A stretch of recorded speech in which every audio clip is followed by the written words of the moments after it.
The sun rose lazily over my 60-acre ranch on the edge of town. Casting golden hues across the glassy surface of the lake, I'd stalked myself over the past 5 years. That lake was my pride. A peaceful sanctuary, carved out with hard work. Home to bass, catfish, and the occasional curious duck.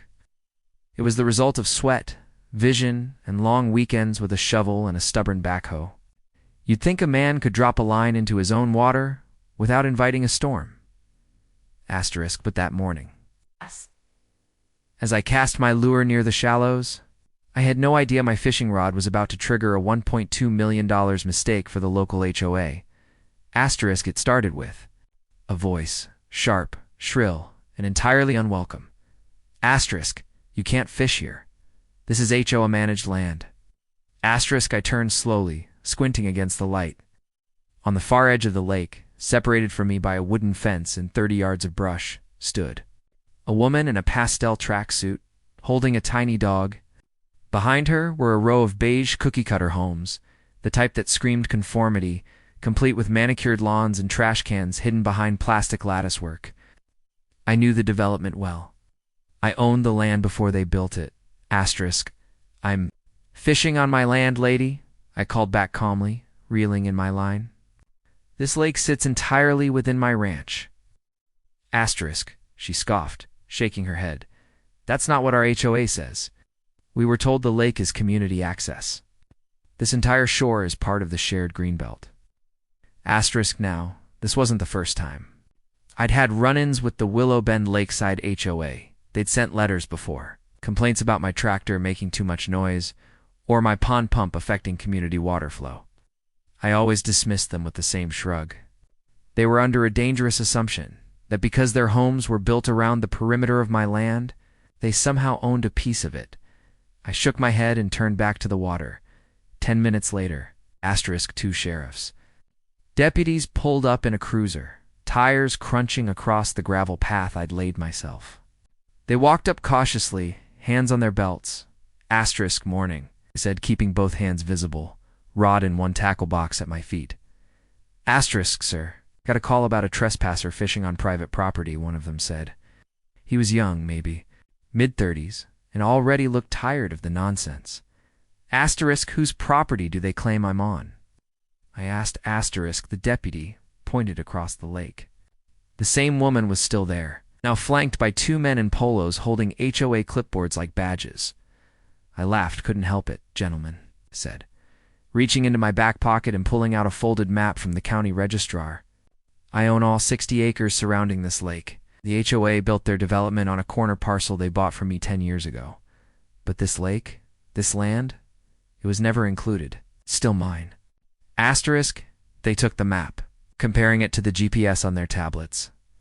We're going to need to confirm this with dispatch, one said, nodding. You good to wait a few minutes?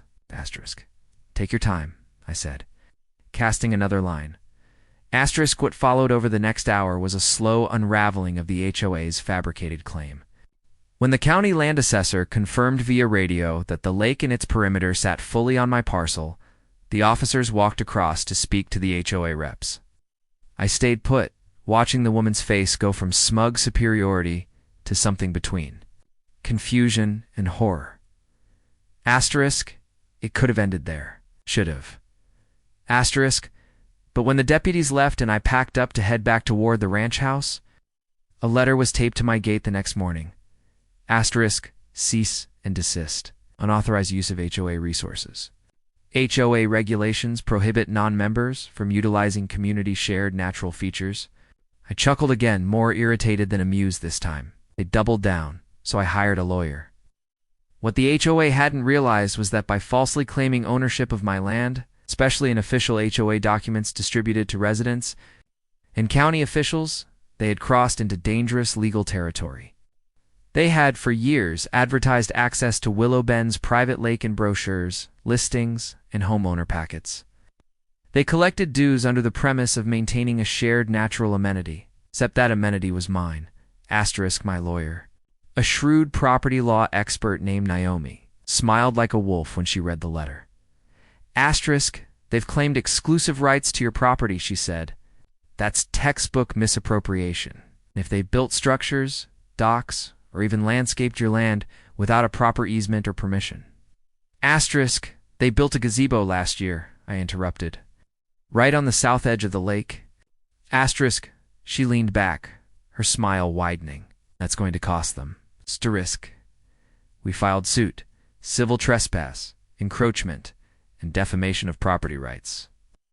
Naomi also notified the county that the HOA had been improperly taxing residents for access to land they didn't own. That triggered a separate investigation. Asterisk, for the next 6 months, the HOA tried every tactic in the book. They claimed historical usage, implied access, even floated a fake document they alleged was an easement. Agreement from years prior, which turned out to be forged. That little stunt added a layer of fraud to the already damning case. Asterisk. The final ruling was brutal. The judge ordered the HOA to pay $320,000 in damages for trespass and unauthorized use of land. Asterisk, remove all structures and landscaping from my property. Within 60 days, seize all references to the lake in official documents and marketing materials. Refund over $400,000 in HOA fees collected under false pretenses. Asterisk, cover all legal fees and court costs, totaling just under $500,000. Asterisk, total price tag is $1.24 million. Asterisk, the HOA board was replaced within 2 weeks. The president, the woman in the tracksuit, as it turned out, resigned in disgrace. Her house went up for sale the next month. Asterisk, as part of the settlement, I also received full rights to enforce access. I put up a tall cedar fence along the lake's edge bordering the HOA. Posted signs read, "Private property, no trespassing. Violators will be prosecuted." Just for fun, I added a large wooden sign carved by hand, "Fisherman's Paradise, private lake, not for HOA use." Now I fish in peace. Sometimes a neighbor from the development walks their dog along the path and stops to stare at the water, remembering the days when they thought it was theirs. I give a little wave, maybe even tip my hat. I don't hold a grudge. I make sure they see the rod in my hand and the badge on my belt, a leather patch my daughter made that says, "Lake Owner." Revenge, they say, is best served cold. But I prefer mine with a splash and a freshly caught bass on the grill. Asterisk.